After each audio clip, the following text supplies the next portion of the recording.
The 606th edition of the Four Corners podcast starts right now.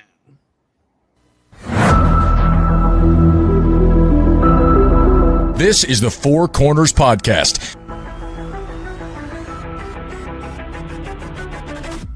Elton ready on his second attempt. That one is no good. They battle for it. Loose ball. Recovered Marvin. He scores. 17 seconds left. And he was fouled. Here we go. Lawson with a runner. No. The rebound. Hansbrough at the gun. Got it.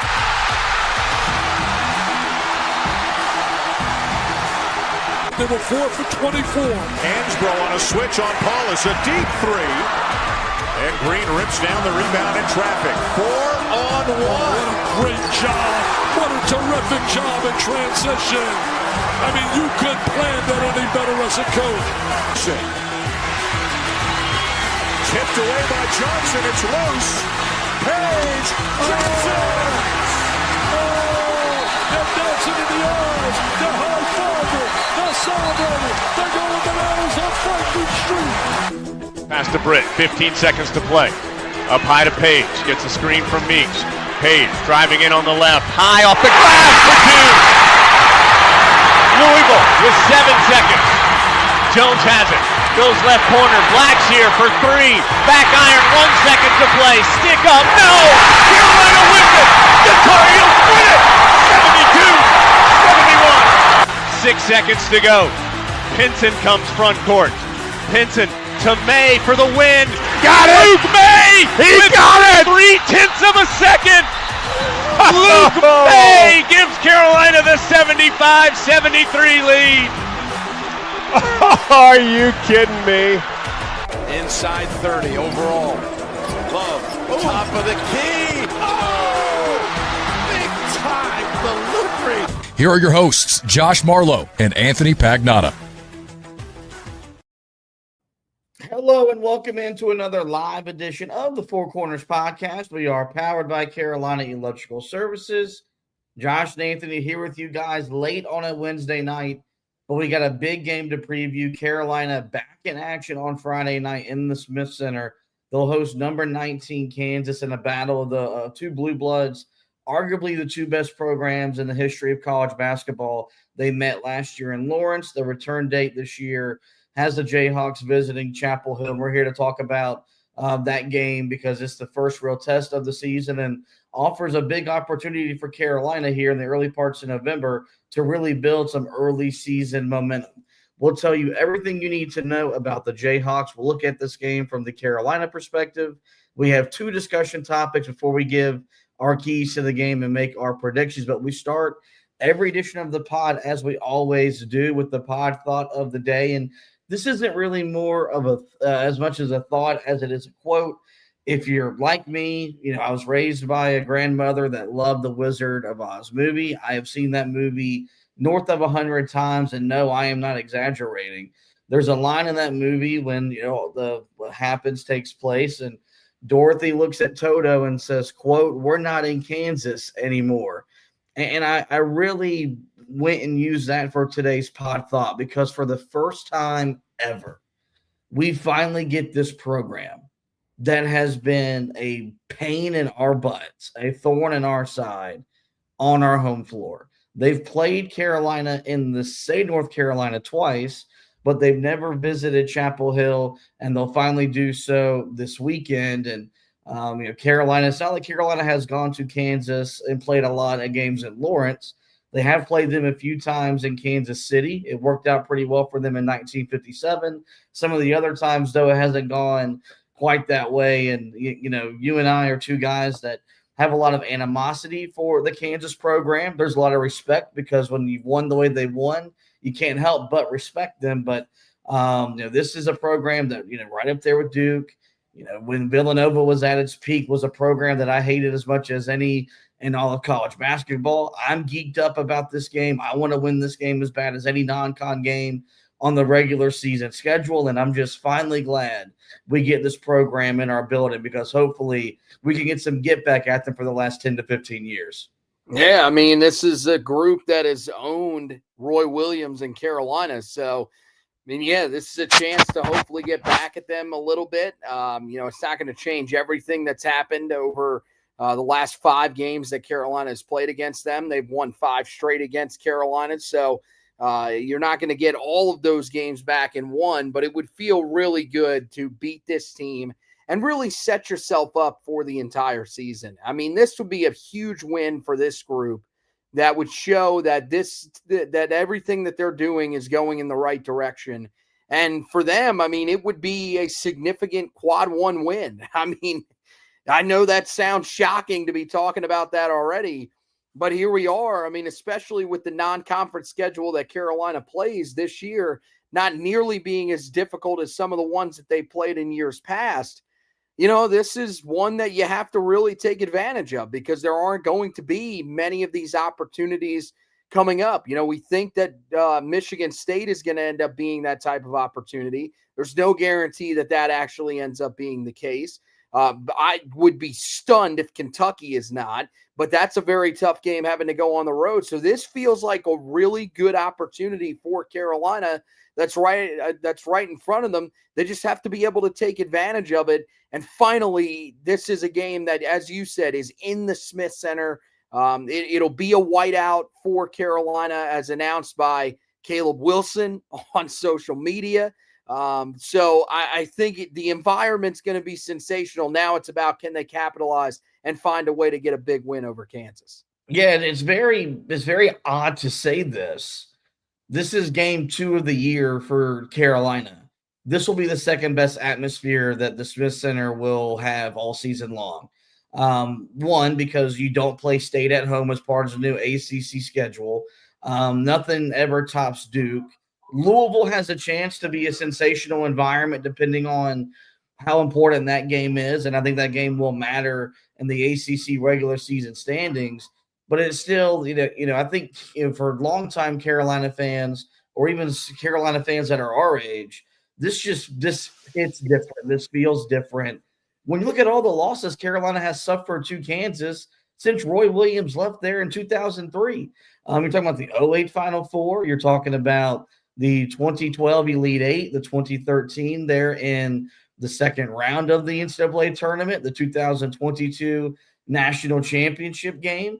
So whenever we've lost to them, it's never been an easy loss. It's never been something that felt good. The Carolina lost last year, at the buzzer, and we were encouraged by the game, but it still stung because we wanted that win. We wanted a win in that building. We finally get them in our building, and none of a win on Friday would not erase all the losses, but it would just feel really good to finally get one over a program that for at least the majority of our lifetime has had our number, and we're not quite used to saying that as Carolina fans.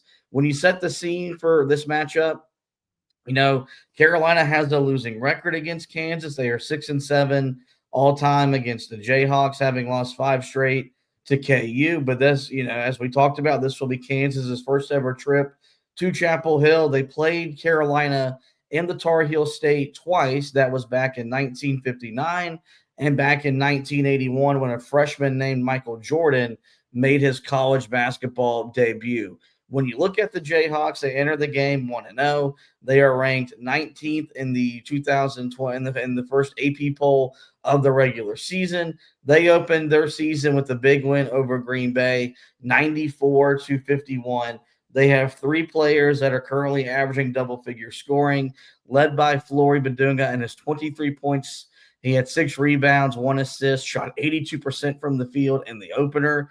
Their star-studded freshman, Darren Peterson, he scored 21 points, grabbed 4 rebounds, handed out 3 assists, and he scored those 21 points on 64% shooting from the field while shooting 43% from behind the three-point line. And then Melvin Council Jr., the other guy that scored in double figures in the opener, he scored 10 points, grabbed 5 rebounds, handed out 4 assists. He shot 80% from the field. In Kansas, as of the night of recording, these numbers will adjust or could adjust as games will be played between now and Friday. Kansas is 19th in KenPom and 7th overall in defensive rating. Obviously, when you look at Kansas, Darren Peterson is the person that's going to be talked about the most. While AJ DeBanza is the odds-on favorite to be the number one pick, there are a lot of people that love Darren Peterson's game. Matt Norlander of CBS Sports Ion College Basketball Podcast talked very glowingly about him leading up into the preseason. But this is a Kansas program that, quite frankly, if the 2022 national championship game goes different, and let's say the floor doesn't give out, Carolina gets the rebound that they talked about that denied them a championship, and Carolina would have been the team that cut down the Nets, had their one shining moment, Bill Self wouldn't be on the hot seat. But a lot of the same conversations that Carolina fans are having about Hubert Davis would be being had about Bill Self, because what they've done since then has been very disappointing. Talking about, last year they were the preseason number one team in the country, and they flamed out pretty early in the NCAA tournament. The year after they won the national championship, or 2 years after they won the national championship, Bill Self was in the post-game press conference telling the media he was ready to be done coaching that team because they were that frustrating of a group to coach. And it's why they're, the preseason expectations for them are all over the place. You're used to seeing Kansas, preseason top 5, preseason top 10. You're used to seeing them pick to win the league. That's no longer the case. They're, barely a team in the top 20, and they were picked to finish 6th in the Big 12 back in the preseason voting back at Big 12 Media Days. So Kansas is still Kansas, and the name on the front should suggest that. But this is not a traditional Jayhawk team that you're used to seeing, because they don't have, I guess, the lofty expectations that they're used to having after some down seasons there in Lawrence. Yeah, that's the thing, right? They come in here in a similar spot to where Carolina's at, because they've had their ups and downs over the last couple of years. They've had, some moments where they've looked really good, especially early in the season, but then they've really struggled down the stretch of the year. So you're right. I mean, if they don't end up winning that national championship, maybe there is a conversation that is being had about Bill Self. There's a lot of talent on this roster, though. Really, I think it starts with Darren Peterson. I mean, he is tremendous. There is no doubt that he's going to be a really tough guard for Carolina all night. This is where, for Carolina, I mean, you have to figure out, one, is he going to be on ball or is he going to be off ball for most of the night? Regardless, I think you should put Seth Trimble on him for most of the evening. I get that, Kyan Evans defended well in that first game of the season. He forced 4 turnovers with 4 steals.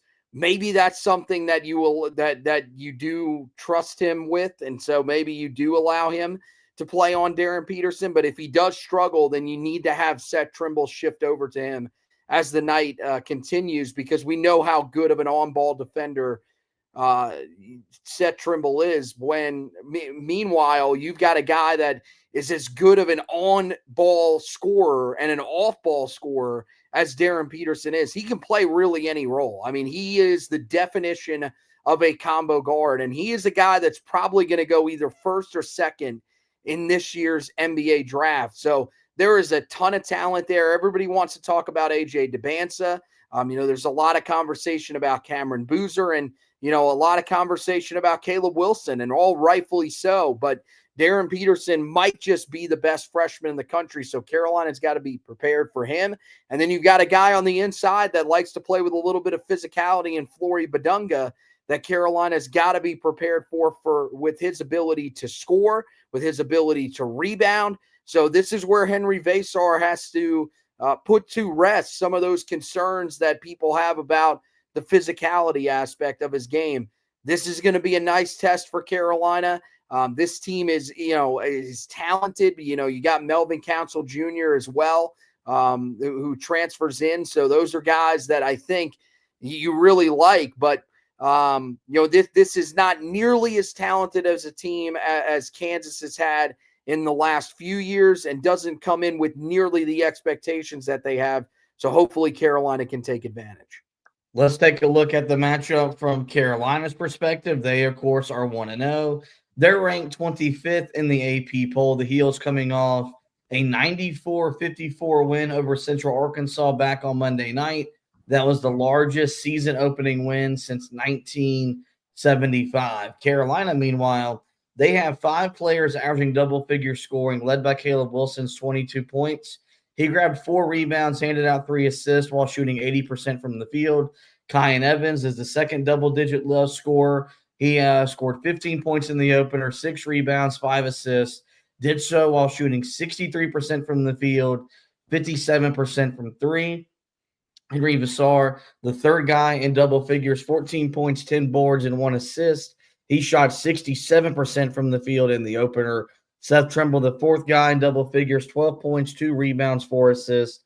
He shot 50% from the field. And then Luka Bogovac, the last guy to average double figures so far for Carolina, 10 points, 3 rebounds, 5 assists, but shot just 33% from the field and 20% from 3 in the opener. I mentioned we got 2 discussion topics. Let's go ahead and get to the first one. When we were looking at Luka Bogovac and getting him cleared and getting him on the court for Carolina, this was the first real game that we circled. That's why you want him. That's why you need him. Carolina can navigate in the majority of their non-conference games without Luka Bogovac.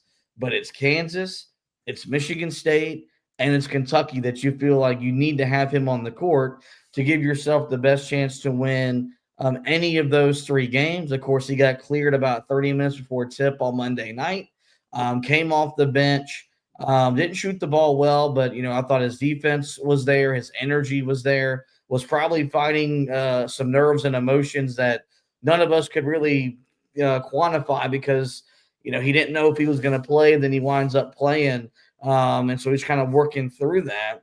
But, that was Monday, and now this game is 4 days later, and Carolina's had some time. We talked about, once he got cleared and made Carolina deeper because you could insert him into the starting lineup, and with what Jaron Stevenson can provide coming off the bench, you like that option. Is it still maybe too soon to put Luka into the starting lineup, or considering the fact that he was with the team, joined, late in the summer, was with them all through the preseason, up until the 2 exhibition games against BYU and Winston-Salem State? Should he be in the starting lineup on Friday night?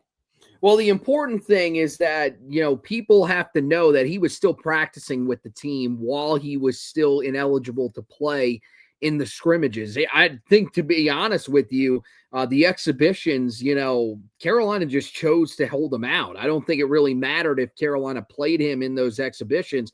I don't think it really would have changed anything. It wouldn't have been, an NCAA violation or anything like that. I think Carolina was just trying to figure out, okay, what do we have if he is not a part of this roster to start the season? And so now you don't have to worry about that.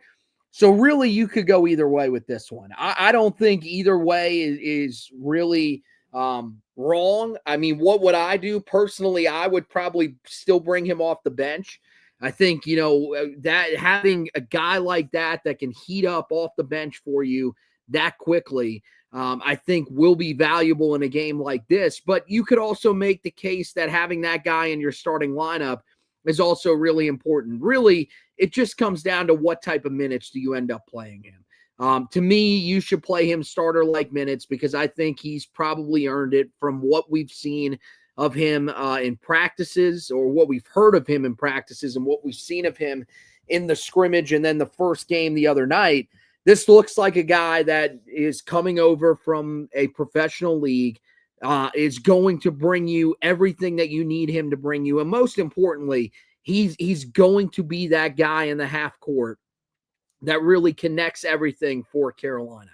And he's your best perimeter shooter. He's a guy that can create unlike anybody else on the perimeter. So I think for those reasons, that's probably part of the reason why you should play him starter-like minutes in this game. The other night, it was understandable. He just got cleared. There probably were some nerves.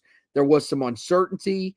Maybe even, some confidence questions, about him, when it came to get basically forcing his way onto the floor for that game at the last second. But I mean, for for this game, I think he should be perfectly fine.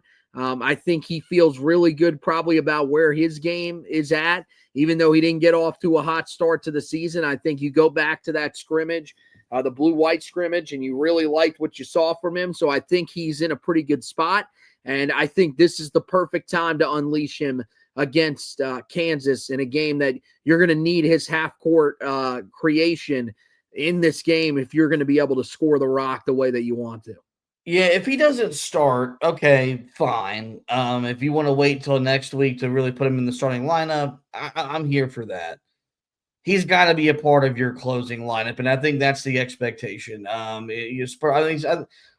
not one of those that doesn't write off, who doesn't start. I do think it's important to have your best starting five on the court to earn, to set the tone in those first 4 minutes of that first before that first media timeout. But there is something to be said about him being a part of your closing lineup, and I think he's going to be that. And he'll play more than 20 minutes. I think you'll see Carolina ramp him up, get him up to 28, 30. He'll probably top out at 32 minutes, a night consistently for Carolina. But I do think I'm comfortable either way with what Hubert Davis wants to do because of all the work he got with the team in the preseason.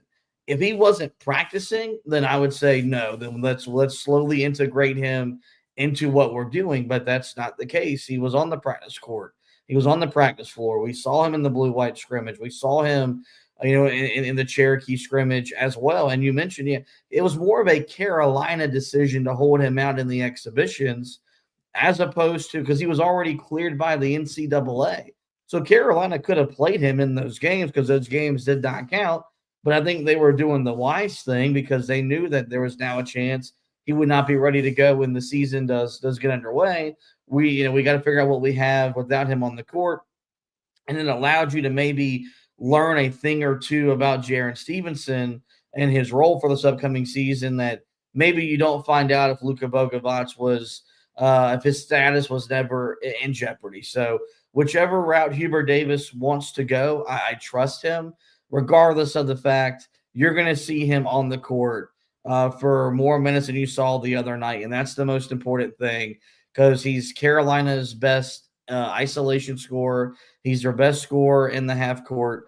And I would argue he's still their best perimeter shooter, despite having, a cold first showing with just going, I think, 1 of 5 from 3 the other night against Central Arkansas. The second discussion topics, is around this game. And when you come to play at North Carolina, you're used to playing in big-time matchups in November, December, and then once you get on into conference play and the NCAA tournament. And Carolina's played in some big-time non-con games so far under Hubert Davis. They've played at Kansas. They've played at Purdue when they were nationally when they were a top 5 team, so on and so forth. Tennessee in the ACC SEC Challenge. Last year it was Alabama. You played Florida on a neutral when they would go on to win the national championship. But when you take this opponent into account and the lack of success against them, and then where Hubert Davis enters this season, which is a make or break year, and what this game offers Carolina, which it offers them a chance to build real early season momentum in a way they haven't really done so in quite some time. Is this the biggest non-conference game of the 5 years that Hubert Davis has led Carolina basketball? Yeah, I mean, I think there's an argument for it to be. I mean, maybe it's as simple as last year's game because you were going up against the number 1 team in the country. I think that certainly is something that has to be taken into account. But I mean, yeah, this feels really huge, right? I mean, this feels like this is a chance, as you said, to set the stage for the season. And really, most importantly, is just pick up that quad 1 win that you need to pick up right now. And then when you get that first quad 1 win, that really sets the stage for the rest of the year because all you got to do is find 2 or 3 more and you feel pretty secure about where you're at. And that's where you are at right now as a program. It sucks that you are at that spot, but you're just looking to get to a point where you can say, hey, we are comfortably making the NCAA tournament. That's the main goal, or goal number one for this season is just make the NCAA tournament comfortably. From there, is that enough to keep Hubert Davis's job? I don't know. We've discussed that on here, what we think has to happen in order for him to be able to do that. But I do think that is step one. And so, step one to getting to that is to be able to win a game like this at home against a really, a quality opponent in Kansas, and one that has the history in terms of their program history, like the Jayhawks do. I think it certainly is up there. I would say the only other games that rival it, as I said, were last year's game at Kansas and the game last year against Alabama. I felt like that one was really important as well. There was sort of a rivalry aspect there based off of what Nate Oates had said previously about Carolina. So maybe there was a little bit of an extra edge there, although it didn't seem like it necessarily in that game. This one, I think, definitely has to be either one or two in terms of the most important games that have been played for Carolina. And hopefully this one goes in a different direction than the one last year in Lawrence. You go back to his very first year on the job. Carolina played Michigan in the ACC, SEC, or the ACC Big Ten Challenge. And after the game, he told the guys, he told a story of a huddle where he said, this is why you came to Carolina, to play in that type of game and that type of atmosphere. And that was his first signature win as Carolina's head coach. Carolina's had a lot of chance to earn some signature wins since then in the non-conference season, and they haven't gotten them. Even the year 2 years ago when they won an ACC regular season championship, you played Kentucky, wire to wire, lost that game. You played UConn wire to wire, you lost that game. The games last year, you took Michigan State to overtime, but you lost. You took Florida wire to wire, but you lost. You got blown out by Alabama in the ACC SEC Challenge. We're used to playing in big games. We're also used to winning them, and that's what this is about. We can sit here and talk about all the quad stuff. Yes, that's going to matter. I'm not looking at Friday night because of a quad one opportunity, because we got to see what Kansas turns out to be for even. So who knows? That could be a quad two game, as the season does move along. But these are games that we're used to seeing Carolina playing in, and we're used to seeing Carolina win them. And I do think that it does matter that, okay, there's got to be a confidence level that we can have that they can play in these games and they can win them. And because your conference doesn't offer that. Outside of when you play Duke and Louisville and maybe NC State or Virginia this year, how many big games you can play in conference play? It's not what it should be when you look at the history of the ACC. So you got to look at these non-con games and realize these are the best chances to really send a message and to really make an impact felt on the country about what kind of team you are and what type of team you're going to be. And so when I look at just the totality of where we are as a fan base, with where we are with Hubert Davis, with where we are with this program having our number, to me, it's not even a question. Yes, this is the biggest non-conference game of Hubert Davis's career. And I think it's why it'll set the stage for as unique an environment we've ever seen on November 7th in college basketball at UNC. And Carolina, they have started the season. The ACC did that stupid thing a few years ago where they opened the season with the league game. And that was a different environment to open the year. But like Friday night's going to be different, man, because the fan base will know who's coming to town. The fan base will know what that program has done, with over the last 5 matchups, and all those losses in their own way have been painful. And so, yeah, this one's big. As much as I hate Kentucky, I would trade a win over Kentucky for a win over Kansas. There's a lot of historical ramifications with Michigan State. I would trade a win over Michigan State to beat Kansas. Georgetown, that whole game could be nothing but a callback to the 1982 national championship. I would trade a win over Georgetown for a win over Kansas. So yeah, and I don't think I'm the only one that feels that same way. Yes, this, in my opinion, I don't even think it's really that much of a debate. There are some other games that maybe do stand out. This is the biggest non-conference game of Hubert Davis's career, because if they win this one, you really start to wonder what the ceiling for this group is and what could be in store for this season as it does move along. So with that, let's go ahead and talk about how Carolina can win this game, because I don't think it's going to be as easy as it was on Monday night, and they're going to have to play even better than they did against Central Arkansas to give themselves a really good shot to win. We'll start. The first thing I wrote down was they got to win the battle of the bigs. What I do think I like about Carolina is they've got a quartet of bigs that they could put into the game that can impact the game. But this is going to come down to, what does Carolina do? How do they handle Flory Badunga? And does Henry Visar look like the guy we saw the other night that had a double-double and shot 67% from the field? Or does he get impacted? Is he affected by a big man that you mentioned is physical?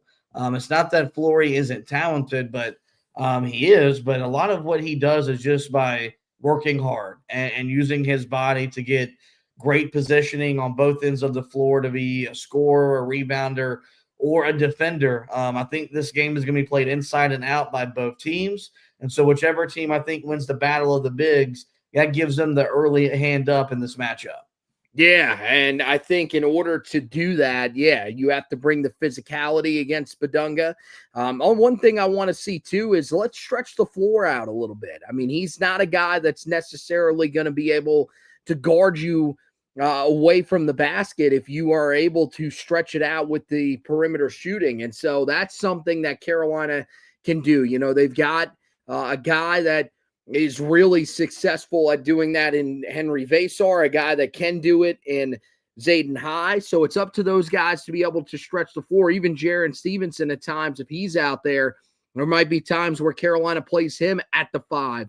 In some rare occasions. That's where you've got to be able to take advantage of this matchup, really on the offensive end of the floor. And then defensively, it's just about bringing the physicality and really being able to throw him off on the offensive end of the floor. One thing that we've seen from him is that he is a really good rebounder, really good offensive rebounder. So if you're Carolina, it's just about taking care of the glass and really limiting the impact that he's able to have, but also finding a way to slow him down offensively, make someone else have to beat you on the inside. And you go back and you look at the performance last year that Henry Visar had in the matchup against Kansas. It wasn't a great matchup for him overall. Badunga only scored 2 points in his 14 minutes in the game as well. He wasn't the starter. Of course, Hunter Dickinson was the starter for them in that game. But Visar, who was the starter, just 5 points in that game, 3 rebounds, and had 4 turnovers. That was 4 personal fouls. So even that's important as well. He has to be, a little bit smarter defensively than he was in this matchup last year. That's the thing. He's familiar with this group. So he's got to be able to take advantage of that in this matchup and find a way to slow down Badunga. I think that he's capable of doing it based off of what we saw the other night. Now it's about actually going out there and executing that. Yeah, I wonder how much he has heard some of the chirping about him being soft, because, for a guy to have a double-double and shoot 67% from the floor, I thought Carolina fans were hyper-critical of his performance the other night. Chris Patola brought up how he only had the 1 rebound in the exhibition win over Winston-Salem State, and was kind of drawing some concern about that. I mean, as someone that watched that game, I doubt Spatola did. I thought the floor balance was a big reason why Visar wasn't as impactful on the glass, because they really pulled him away from the basket. That's not going to be the case, I think, in this game. Kansas is going to want to establish an inside scoring presence. And so, I think this coaching staff knows that. And, I don't want to say that I hope Visar's online and reading the criticism, but I'd like to see him play with a little bit more chip on his shoulder if he knows what Carolina fans we're saying. I, for one, was not in that camp. I was perfectly pleased with what he did the other night. I still, I mean, I get basketball turned on watching him set screens and what he provides Carolina as a screener, and his ability to pick and roll, pick and pop, slip screens, finish at the rim. And then, if you're going to grab me 4 offensive rebounds, I'm not going to complain about that either. But it's going to be a war down there, man. It's going to be a battle between those two guys. And whichever one of those two guys play the best individually, I do think will give their team maybe the leg up that they'll need to come away with the victory. The second key that I have was to limit Darren Peterson's impact on the game. I thought you brought this up. It was a great point by you when we were kind of talking about Kansas from the onset. To me, this is a Seth Trimble game defensively. Mm-hmm. What he gives you offensively, if he gives you 18 points and hits 4 threes, that's the icing on the cake. His most important job on Friday night is to get in the stance and make life a living hell for Darren Peterson. I want Carolina to press him. I want Carolina to bump him. And I want Carolina to really just find out what this kid is made of, because there's a lot of hype. I want to find out what the substance is there behind him. And let's get it right. There's a lot of substance to this kid. He's going to make some plays that, quite simply, there's nothing you can do. He's going to make a shot or two that all you can do is just throw your hands up and say, that was just great offense beating better defense. With that being said, though, I do want to see that mindset from Carolina. This is our court. This is our gym. We're going to defend that. We believe Seth Trimble is the best perimeter defender in the ACC. I would argue he's a top 5 perimeter defender in all of college basketball. That needs to be on display on Friday night. Because he's going to be looking to come in here and cook Carolina and have one of those performances that Kansas fans are talking about throughout the rest of the season. I'd much rather let him, get his 25 points on 8 of 23 shooting as opposed, a much more efficient night. So Carolina needs to hound him early and often, and it starts and ends with me with Seth Trimble. Yeah, I mean, I think that's the biggest thing, right? You have a guy that's as good as he is on the perimeter defending. I think that's the area that you turn to and say, this is where we've got a little bit of an advantage in this game. We've got an experienced guy who's been here, who's played in big games before. This is the first big game that Darren Peterson's going to be playing in. I mean, yeah, he was good the other night. There's no doubt about that. Was really efficient, but that's against Green Bay. So this is turning things up a little bit, very similar to what Carolina is dealing with in this game. I think that's going to be one of the big advantages that Carolina has, is that you're going to have someone that can really defend at a high level like that for most of the night, whether it's him or Kyan Evans on him if he decides to handle the ball for most of the evening.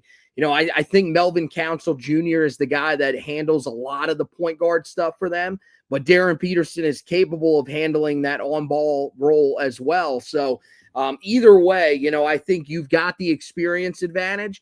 It's just about what can you do to really throw him off. Some of those double teams I think are going to be important, especially, early in the game, trying to go with that full court press. Really try to see if he's, a guy that can, you can force a couple of turnovers off of. He only had 1 turnover in the first game. Them as a team, they only had 2 other turnovers outside of that. So this was a team that took care of the ball really well against Green Bay. Let's see how they handle the pressure of Carolina. Something that we saw in the exhibition against Winston-Salem State. We saw it a little bit at times. The other night against Central Arkansas. This is a game where you should see it a little bit more, especially early in the game, to really try to throw off just the offensive rhythm of Kansas overall. Because as we mentioned, I mean, they've got 2 guys that can really score it. Outside of that, everybody else kind of feels untested. So let's see if there's somebody else that can beat you. So yeah, finding a way to slow down Darren Peterson, finding a way to slow down Flory Badunga, as we've talked about with our first 2 keys, important. Make someone else beat you on this night. I think it's something else that you brought up. I want Carolina to full court press. And there's a lot of times I say you don't got to do it for 40 minutes. This is a game where I feel like after made baskets and then really after free throws, where it's a dead ball situation and you can really set it up the way that you want to. I'd like to see Carolina press, trap, run and jump, all those types of things, because this is an overhauled Kansas roster, a lot like Carolina's, that's playing in its first real big time environment on the road. How are they going to handle that? And so maybe could you get Darren Peterson out of rhythm with some turnovers, get him out of sync where he forces a couple of shots that don't go down. I think this is a game where that chess match between coaches is going to be really important. I want Hubert Davis I want him on the aggressive. I want him to be the one that's forcing the issue and making Bill Self kind of have to react to it, as opposed to the other way around. Let's be the tone setter on the defensive end of the floor. The last key to the game that I wrote down is for Carolina to shoot the three and to defend the three. We mentioned when they beat Central Arkansas, you got to shoot it better than 10 of 29 from behind the three-point line. That was just 34%. But if Carolina can get the spread out perimeter production, 7 different Tar Heels made a three-point shot, I think that goes a real long way. So I hope Carolina can get, multiple guys to make multiple threes. I think Carolina will put lineups on the floor where, at least, there's always going to be a lineup where at least 4 of the 5 guys are a threat from the perimeter. I think Hubert Davis will put lineups where all 5 guys are a threat, and they can run some 5-out action just to really spread that Kansas defense out even more so. And then the other thing is defensively, they've really defended the 3 ball really, really well in the 2 exhibitions and then the 1 regular season game. Central Arkansas the other night shot, I think it was just 29% from behind the 3-point line. Kansas as a team, they shot 37% from behind the arc in their opener, but that was against Green Bay. If Kansas come in here and shoots 37% on 8, 9, 10 makes, probably get a little bit comfortable. It probably would suggest that game is going to be very close going into that final TV timeout, maybe all the way down to the final possession or two. I'd like this to be a game where Carolina houses the perimeter. They're only giving up, 32, 33% shooting from behind the 3-point line. Kansas has struggled with the perimeter shooting. So a lot like Carolina, that was a big focal point for them in this offseason, was to get more shooting on its roster. And so for 2 teams that are wanting to shoot the ball better, I think this will be a telltale sign that whichever team has the more productive night from the perimeter might be the difference in the ball game. Yeah, and this is a game where you feel like for Carolina, a guy like Jaron Stevenson, who didn't hit one in the opener, you need him to be able to knock down a shot or 2 from beyond the arc for you. Jonathan Powell, 1 of 6 in the opener.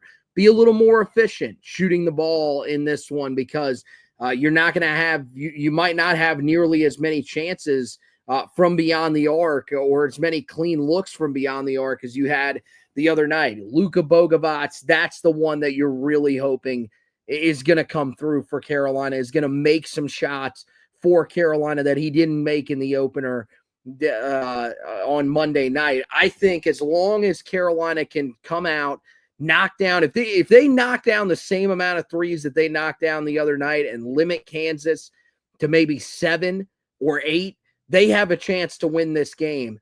But, I mean, yeah, you'd feel really comfortable if Carolina could be +4, +5 in that area in terms of 3-point makes. I would love to see that, a really efficient night from beyond the arc for Carolina, because maybe they don't get nearly as many looks from out there. So that's going to be the thing, is can they find that efficiency there? And then on the other side, it's just about limiting Kansas. I mean, yeah, Darren Peterson, the guy who took and made the most threes in their opener, that's going to be a big part of his game. So that's something that Seth Trimble's going to be focused on, running him off of that 3-point line. I mean, 7 of his 11 shots came from the outside there. So that's clearly an area that he is looking to score in.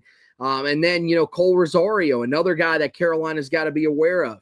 took 7 shots in the opener. 6 of them were from beyond the arc. So that's another guy that we're going to have to make sure we run off the perimeter. The good news is that it feels like Carolina, with the versatility and athleticism that they have, they are a good defensive team on the perimeter this year. And so I think they should be perfectly fine in that area. They should be able to handle themselves out there and limit the impact that Kansas has in this game. But you never know. It could be one of those games where shots are just falling, so they got to be able to make them on the other end to sort of counteract that if it's one of those nights for Kansas.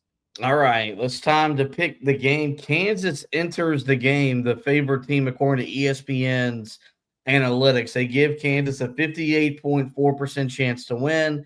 That, of course, that means they give Carolina a 41.6% chance to win the game. But according to ESPN Bet, Carolina does enter the game as a 1.5 point favorite. Really no surprise there. That 1.5 point is basically the equivalent of a field goal in football. They're giving that with Carolina being the home team. With that in mind, I'll let you go first. Who wins the game and why? Yeah, I'm rolling with Vegas, man. I really think that Carolina wins this game. I think that the matchup inside, Vesar will be able to hold his own.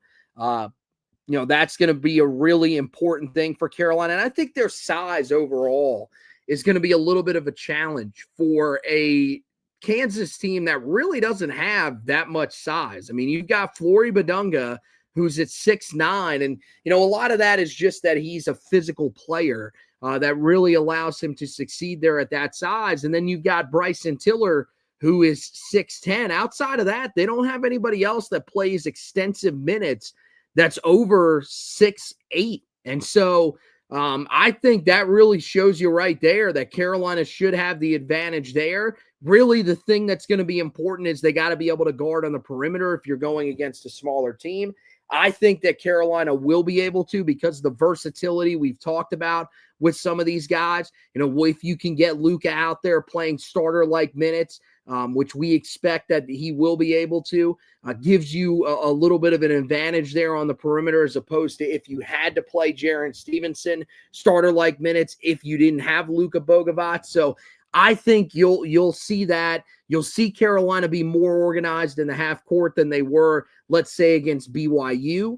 I think with Bogovac out there, you'll get a couple of really nice isolation moments from him that'll really stand out for Carolina. And I think overall, Carolina at home will feed off of that environment. I think they get the win over Kansas to go to 2-0 and finally end that losing streak to the Jayhawks at 5 games. Yeah, one of my bold predictions for the season was I thought Carolina went undefeated at home. Last time I checked, games being played in Chapel Hill, the games being played in the Smith Center. So I'll roll with my bold prediction. I think Carolina wins. There's a different attitude. There's a different intensity about this group that I think it's easy for us as fans to appreciate. What you saw the other night is not what you're used to seeing from Carolina in openers. Usually they win, and they usually do win by a significant margin. But there was an intensity there. There was an aggressiveness there. I mean, Carolina was up 35 and still pressing.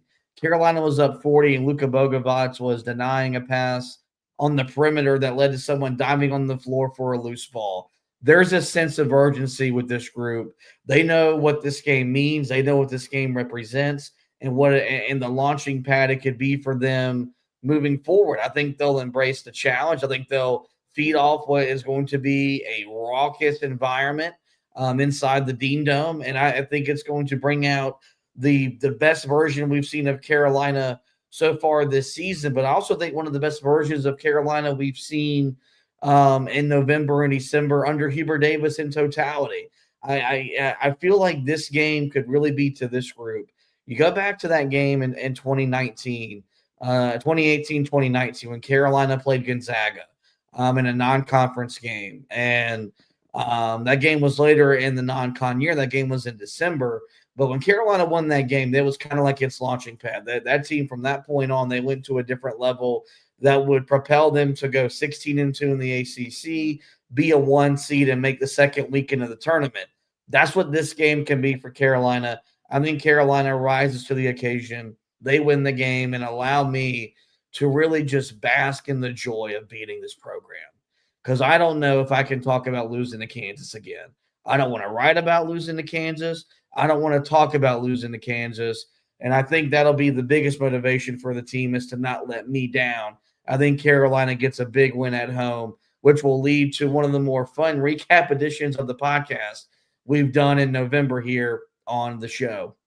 We do have two quick closing notes for you guys before we do get out of this edition. Some recruiting stuff. If Carolina can get a big win on Friday, that'll go a long way.